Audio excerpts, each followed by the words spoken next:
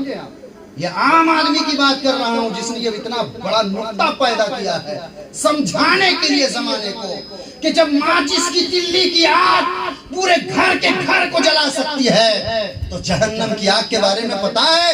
اللہ کے رسول نے فرمایا کہ جس سوئی کے ناک میں تم دھاگا ڈالتے ہو کپڑا سلنے کے لیے، اگر اس کے برابر اللہ اگر دنیا میں اس آگ جہنم کے دروازے کو کھول دے تو اس آگ کی لپٹ سے پوری دنیا جل کر راکھ ہو جائے گی۔ ہمارے اندر کتنی طاقت ہے کہ ہم جہنم کی آگ کو برداشت کر سکیں گے؟ حضرات، دنیا میں کامیاب وہ ہے جو انسان نماز کی پابندی کرتا ہو۔ حضرت علی نے فرمایا ہے، مولا علی شیر خدا نے فرمایا، آپ فرماتے ہیں کہ وہ انسان مال و دولت والا ہو کر کے بھی محتاج ہے، محتاج ہے، وہ فقیر ہے وہ۔ اس لیے آپ نے فرمایا کہ مال و دولت کمانے کے لیے کوئی بڑا کمال نہیں، ہر آدمی کما لیتا ہے۔ شرابی شراب کا کاروبار کر کے کما لے گا، جواری جوا کھلا کے کما لے گا، اور یہ جتنے بھی گناہ کے کام کرنے والے لوگ ہیں، پیسہ کمانے کا طریقہ ہے، سب کے پاس ہنر ہے، اپنے اپنے اعتبار سے کما لے گا۔ مولا علی فرماتے ہیں کہ دنیا میں محتاج وہ نہیں ہے جس کے پاس دولت نہیں ہے، ارے محتاج تو وہ ہے جس کے پاس علم نہیں ہے، جس کے پاس علم نہیں ہے، جس کھیت میں بارشیں نہ ہو فصلیں برباد ہو جاتی ہے، اور جس گھر میں دین نہ ہو نسلیں برباد ہو جاتی ہیں، نسلیں برباد ہو جاتی ہے۔ حضرات، اپنے بچوں کو تعلیم کے حوالے سے توجہ دلائیے، پڑھائیے لکھائیے اور خود بھی نمازی بنیے تاکہ آپ کا اولاد بھی نمازی بن جائے۔ دیکھیے گا جس کا باپ نماز پڑھتا ہے، اگر بچہ چھوٹا ہے تو وہ بھی بغل میں چھوٹا سا مصلی کھوجتا ہے، ابا ہم کو بھی مصلی دیجئے، ہم بھی نماز پڑھیں گے۔ ماں نماز پڑھتی ہے تو دیکھتے ہیں چھوٹی چھوٹی بچے کہتی ہے امی جان ہم بھی نماز پڑھیں گے۔ ماں اگر قرآن پڑھ رہی ہے تو بچیاں کہتی ہے امی جان ہمیں بھی قرآن پڑھنا ہے۔ بچہ کو کچھ نہیں آتا ہے مگر پڑھنے کی چاہت ہوتی ہے، اور اس وقت اگر آپ نے بچے کو کہہ دیا کہ تم مت پڑھو تو وہ بچہ کبھی نہیں پڑھے گا، کبھی نہیں پڑھے گا۔ اس لیے ضروری ہے کہ جب آپ کا بچہ کا ذہن بن رہا ہو کہ وہ دین کے طرف پڑھنا چاہتا ہے تو آپ کے لیے ضروری ہے کہ آپ توجہ دلائیں۔ اس لیے دنیا میں آپ جائیداد چھوڑ کر جائیں نہ جائیں یہ کوئی بڑی بات نہیں ہے، گھر مکان ٹائلز ماربل کا ہو یہ کوئی بڑی بات نہیں ہے، آپ کے پاس دولت ہو یہ کوئی بڑی بات نہیں ہے، مگر مصطفیٰ نے فرمایا اپنی زندگی میں نیک اولاد چھوڑ کر کے جاؤ۔ اس لیے نیک صالح اولاد والدین کے لیے صدقہ جاریہ ہوتا ہے۔ اگر تم قبر میں رہو گے تم پر عذاب ہوتا رہے گا، اور تم زمین کے نیچے رہ کر رب کا عذاب سہو گے، اس وقت تمہارا خون جب زمین کے اوپر رب کو پکارے گا تو رب فرشتوں سے کہے گا اے فرشتوں جس کا خون مجھے زمین کے اوپر رحمان کر رہا ہے اس کے بیٹے باپ کو زمین کے نیچے عذاب مت دو، عذاب مت دو۔ حضرات، قرآن کی تعلیم صرف تعلیم نہیں ہے، قرآن کے ساتھ بچے کو اسلامی زندگی جینے کا سلیقہ معلوم ہونا چاہیے۔ الحمدللہ رب العالمین الرحمن الرحیم، اس طرح سے پڑھنے سے آپ کیا کر لیں گے؟ نہیں، بلکہ قرآن اگر آپ پڑھتے ہیں تو قرآن کے ساتھ قرآن کے ترجمے کو بھی سمجھیے کہ واقعہ کہاں پیش آیا تھا، اس آیت کی شان نزول کہاں ہوا ہے، اس کی تفسیر میں علامہ سید نعیم الدین مراد آبادی رحمت اللہ علیہ نے کیا فرمایا ہے۔ تب آپ قرآن کو جب سمجھیں گے تو سمجھنے والے جو لوگ تھے اپنے لوگ نہیں، غیر لوگ جب قرآن میں جا کر قرآن کو سمجھا، قرآن کی تفسیر کو سمجھا تو سمندر سے پیٹرول نکالنے لگا، چاند پہ چلا گیا اور دنیا کے ہر ایک چیز پر ریسرچ کرنے لگا۔ پتا چلا کہ صرف قرآن پڑھنا کامیابی نہیں ہے، قرآن پہ ریسرچ کرنا کامیابی ہے، قرآن پہ ریسرچ کرنا ترقی کی ضمانت ہے۔ اس لیے اپنے بچوں کو اعلیٰ تعلیم، اعلیٰ تعلیم۔ یہ عقیقہ کیا ہے؟ سنت مستحبہ، سنت مستحبہ۔ یہ عقیقہ واجب بھی نہیں ہے، فرض بھی نہیں ہے۔ یاد رکھیے گا، اللہ نے آپ کو صاحب نصاب بنایا، آپ کو مال و دولت والا بنایا ہے تو آپ سنت مستحبہ ادا کریں۔ مطلب بچے کی پیدائش کے 7ویں دن میں، پھر 9ویں دن میں، پھر 11ویں دن میں، پھر 13ویں دن میں، اس طریقے سے اگر نہیں کر سکتے تو سالانہ میں، اور سال میں نہیں کر سکتے تو زندگی میں جب میسر ہو جائے کر لیجیے، سنت مستحبہ ادا ہو جائے گا۔ اور لوگ عقیقہ کو حقیقہ بولتے ہیں. کیا بولتے ہیں؟ حقیقہ بولتے ہیں نا. کیا بولتے ہیں؟ حقیقہ. کیوں بولتے ہیں حقیقہ؟ اس لیے کہ پڑھے ہی نہیں ہے. حقیقہ کا معنی کچھ اور ہو جائے گا. عقیقہ عین سے ہے, عین قاف یا کاف ہا, عقیقہ.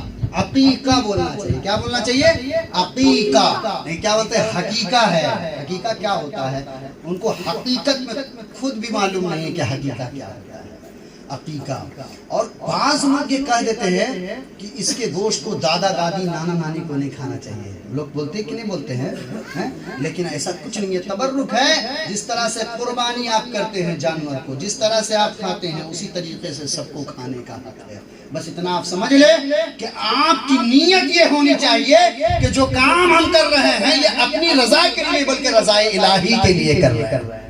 رضا الہی کے لیے کر رہے ہیں. اللہ کے رسول نے فرمایا کہ اللہ نے جسے دولت عطا فرمائی ہے, اگر وہ مالی عبادت میں اگر اپنی اولاد کے لیے عقیقہ کرتا ہے تو وہی اولاد اس کے لیے قیامت کے دن بخشش کا ضمانت بن جائے گا. اس لیے عقیقہ سنت مستحبہ ہے, اس کو ادا کرنا چاہیے جس کو اللہ نے دولت عطا فرمائی ہے.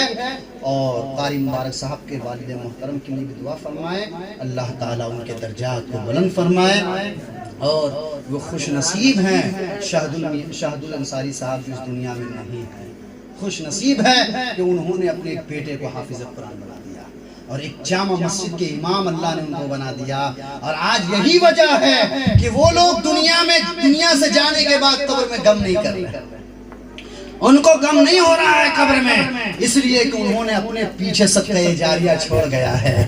صدقہ جاریہ چھوڑ گیا ہے. قیامت کے دن جب جنت کے تاریخ, قیامت کے دن جب جنت کا رضوان داروغہ, جنت کا داروغہ کا نام کیا ہے؟ رضوان. اور جب اللہ تعالیٰ حکم دے گا جنت کے داروغہ رضوان کو کہ ایک ایک کو جنت دکھاؤ, تو نمازی کا جنت بھی دکھائے گا. دیکھو نمازی کا جنت ہے, یہ حاجی کا جنت ہے, یہ غازی کا جنت ہے, یہ شہید کا جنت ہے. تو قرآن کا قاری اسی وقت کہے گا مولا ہماری جنت بتا کہاں ہے. جنت کا داروغہ کہے گا رب کی بارگاہ مولا میں نے اس قرآن کے قاری کو پورا جنت کا سیر کرایا. حاجی کا بھی جنت دیکھا, غازی کا بھی جنت دیکھا, نمازی کا بھی جنت دیکھا, حافظ میں نے سب کے مقام کو دکھا دیا. مگر یہ پوچھتا ہے قرآن کے قاری کا جنت کہاں ہے؟ تو اللہ تعالیٰ فرمائے گا فرشتے سن انہیں بتا دے جو میرے قرآن کے قاری ہے جنت اس کی ساری ہے, وہ جس مقام پہ چاہے رہ سکتا ہے, اس کے لیے کوئی متعین جگہ نہیں ہے. اللہ کے رسول نے کیا فرمایا؟ خیرکم من تعلم القرآن وعلمہ, تم میں بہترین لوگ وہ ہیں جو قرآن سیکھا اور سکھایا. ابھی کیا کر رہے ہیں؟ قرآن سیکھ رہے ہیں کہ سکھا رہے ہیں؟ بتائیے. مسجد میں امامت کر رہے ہیں, مکتب میں بچوں کو پڑھا رہے ہیں, قرآن سکھا رہے ہیں. اور اللہ کے رسول نے یہ نہیں کہا کہ پروفیسر اچھا ہے, ڈاکٹر اچھا ہے, انجینئر اچھا ہے, بلکہ مصطفیٰ نے کہا تم میں بہترین وہ ہے جو قرآن سیکھا اور سکھایا. حضرات اتنا سمجھ لیجئے کہ اپنے بچوں کو تعلیم